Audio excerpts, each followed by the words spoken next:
शशांक चक्रम सकिरीट कुंडलम सपीत वस्त्रम सुरसारवेक्षणम सहार वृक्षस्थल कौस्तुभश्रियम नमामि विष्णु शेषात् चतुर्भुजम वसुदेव सुतम देवम कंसचाणूर्मर्दनम देवकी परमानंदम कृष्णम वंदे जगद्गुरु। सर्वेश्वर भगवान की जय। राधा माधव भगवान की जय। वेदनाथ महादेव की जगद्गुरु श्री श्री जी महाराज की जय। महामंडलेश्वर श्री मुकुंद शरण जी महाराज की जय। भारत माता की गौ मैया की। ओम नमः पार्वती पतये हर हर महादेव। श्री राम जय जय राम। श्री राम जय जय राम। श्री राम जय जय राम। श्री राम जय जय राम। श्री राम जय जय राम। श्री राम जय जय राम। रामचंद्र भगवान की जय। जगद्गुरु अखिल भारतीय निंबार्काचार्य पीठ ना अधिष्ठाता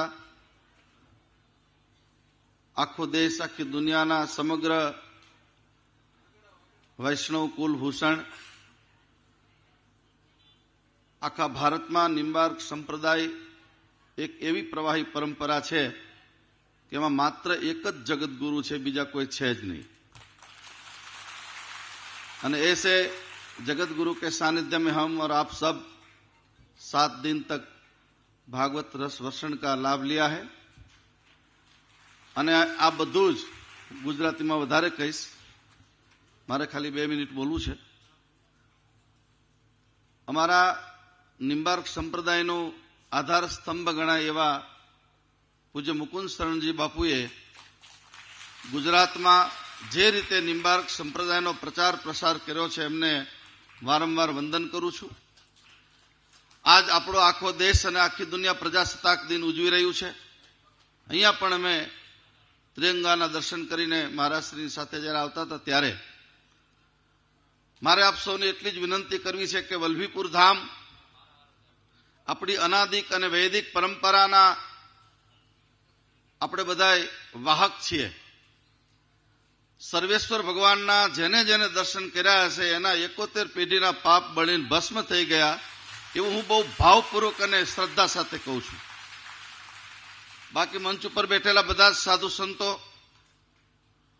પૂજ્ય બાપુનો ભાવ, મુકુંદ બાપુની સાધના, એનું ભજન, એના કારણે આજે એમની ત્યાગ અને વૈરાગ્યની દીક્ષાના પરમ પાવન દિવસ છે। 50મું વર્ષ શરૂ પૂરું થયું છે અને 50 વર્ષના કારણે લીમડી મોટા મંદિર તરફથી 50 ફૂટનો હાર એમને હમણાં આપણે પહેરાવવાનો છે।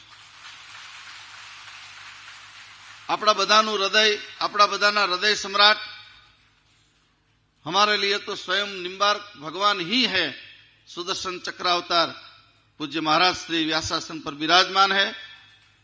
9वां पाटोत्सव महाराज श्री का, उसको 9 फीट का माल्यार्पण हम करेंगे। विशेष समय नहीं लेवो, परंतु एटलू कहवू छे कि निंबार्क परिवारना जेटला भाईओ बहनों छो ई तिलक स्वरूप अर्धपुंड करीने आव्या छो ने केवा रूपाळा लागो छो। अहीं आवो तो खबर पड़े, आवता नहीं कोई। अने हूँ विनंती करूं कि महाराजश्रीने देखाड़वा माटे नहीं, कायम माटे आ तिलक स्वरूप जो करशो तो एटलू चोक्कस कहूं कि 100 वर्ष सुधी तमारी पेढ़ीमां कोई दी अपमृत्यु नहीं थाय, क्यारे कोई दी कोई महामारी रोग नहीं आवे। कारण के रोग ने बचाव माटे मात्र एक ज उपाय छे। धर्मए जे काम कर्युं छे, आनंद जेने लूटो छे, आनंद मात्र ने मात्र परमात्माना नामनी साथे छे। नाम माटे महाराजश्रीए पहले दिवसे पण रोजे रोज बोलता जाय छे कि नाम एक ज मात्र आधार छे। અને જ્યારે જ્યારે સમય મળે, જેટલું જેટલું હાઈપર ટેન્શન કે ડિપ્રેશનમાં હોય ત્યારે કોઈની દાઢીમાં હાથ નાખવા જવું નહીં। ભગવાન સર્વેશ્વર પ્રભુની માળા હાથમાં લઈ લો, તમારા બધા જ દુઃખો દર્દ દૂર થઈ જશે। આનંદ જ્યાં સુધી હું તમે દવાઓમાં શોધીએ, એટલે તો ગીતાનો ગાનાર ભગવાન શ્રી કૃષ્ણ દદામી બુદ્ધિ યોગમ તમ એન મામુ પ્રયાંતતે તેસામ સતત યુક્તા નામ ભજતામ પ્રીતિપૂર્વકમ. હે અર્જુન, જયારે માણસ બુદ્ધિ તત્વ ગુમાવે છે ત્યારે આનંદ શોધવાનો પ્રયાસ દવાઓમાં કરશે. હું એવું પીણું પી લઉં તો મને આનંદ મળી જાય, હું કંઈક હિલ સ્ટેશનમાં ફરવા જાઉં તો મને આનંદ મળી જાય, મને કોઈ સુંદર સ્ત્રી કે પુરુષ મળે તો આનંદ મળી જાય. હે અર્જુન, જ્યાં સુધી જળ પદાર્થમાં માણસ આનંદ શોધે છે ત્યાં સુધી એને મારી વિભૂતિના ક્યારેય દર્શન નહીં થાય. સર્વેશ્વર ભગવાનના જેને દર્શન કરવા છે એને મન વચન કર્મથી આંખમાં આંસુ સાથે કબીરનો એક શબ્દ મને ગમે, કયા કરું હસ હસ કંતન પાયા જીન પાયા તીન રોય. હાંસે ખેલે પીવું મળે તો કોણ દુહાગીન હોય. આ જગતમાં હસી હસીને કોઈને પરમાત્મા નથી મળ્યા. જેને જેને પરમ તત્વની પ્રાપ્તિ થઈ છે ને રડી રડીને થઈ છે. મહારાજ શ્રી જગતગુરુ રોજ આપણને રડતા શીખવાડે છે. આવડવું જોઈએ રડતા. રડશો એટલે સર્વેશ્વર ભગવાન તમારી ઉપર કૃપા કરશે જ. પણ આપણે ધન માટે, સંપત્તિ માટે, પદાર્થ માટે, એના માટે ખૂબ રડીએ છીએ. ભગવાન માટે રડનારા બહુ ઓછા છે. અને ભગવાન માટે કોઈ રડતું હોય તો મુકુંદ શરણજી બાપુ રડે છે. અને એના કારણે આજે એનો આખો સમાજ સુખી છે, ખૂબ રીતે સમૃદ્ધ છે, સમજદારીપૂર્વક ચાલી રહ્યું છે. હું વિનંતી કરું નિંબાર્કીઓને, ખાસ મારી વિનંતી, જગતગુરુ શ્રીજી મહારાજ હવે તો શ્રીધામ પધાર્યા, એ કાયમ માટે કહેતા હતા કે સાચો નિંબાર્કી એ છે એના શરીરમાં કે એના ઘરમાં કોઈ દી ચામડાનો ઉપયોગ ન કરવો.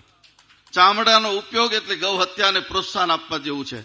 અને સાચા નિંબાર્કીએ કોઈ દી બર્ગર, પીઝા કે પાણીપુરી ન ખાવી. તો ધ્યાન રાખજો, ભગવાન સર્વેશ્વર તમારી ઉપર આજે અનેક પ્રકારના. હમણાં એક દીકરીની ખબર કાઢવા ગયો ત્યારે એને મેં પૂછ્યું ડોક્ટરને કે આ શું દીકરીને કઈ પાન માવા ગુટકા કઈ નથી, આ કેમ? ત્યારે કીધું કે બાપુ બર્ગર ને પીઝા ને મંચુરિયનના જે અપવિત્ર જંક ફૂડ બજારમાં આવ્યા, ભારતીય હિન્દુ સનાતન સંસ્કૃતિને ભ્રષ્ટ કરવા માટેના, એનો અતિશય સેવનના કારણે બહેનોમાં પણ કેન્સરનું આરોપણ થયું છે. મુકુંદ શરણજી બાપુએ, યુગલ શરણજી બાપુએ ખૂબ મહેનત કરી છે. એની સાધના, એનું ભજન, એનો પરસેવો પાડીને તમને જયારે 7 દિવસનું અનુષ્ઠાન કરાયું છે ત્યારે આજે છેલ્લો દિવસ છે. મહારાષ્ટ્રની હાજરીમાં પ્રતિજ્ઞા લઈને જજો કે આવો અપવિત્ર જંક ફૂડ અમારા ઘરમાં નહીં હોય, અમારા ઘરમાં વ્યસન નહીં હોય, ફેશન નહીં હોય, દારૂ, જુગાર, નોનવેજ વાળા હોય તો ગમે એવા સગા હોય તો પણ એનો ત્યાગ કરશો તો મારો સર્વેશ્વર ભગવાન તમારો દરવાજો ખખડાવશે. રામને નોતરું દેવા બને કોઈ એક કૌશલ્યા, પછી સીતાને સાધ ન કરો. ભગવાન તો બધું જ. અર્જુનનું કેટલું ભગવાન કરે છે. जैसे जैसे अर्जुन बोलते वैसे वैसे कृष्ण रथ चलाते हैं. दोनों सेनाओं के जहां बीच में जाके मेरा रथ खड़ा कर दो, मुझे देखना है कौन अपना है कौन पराया है.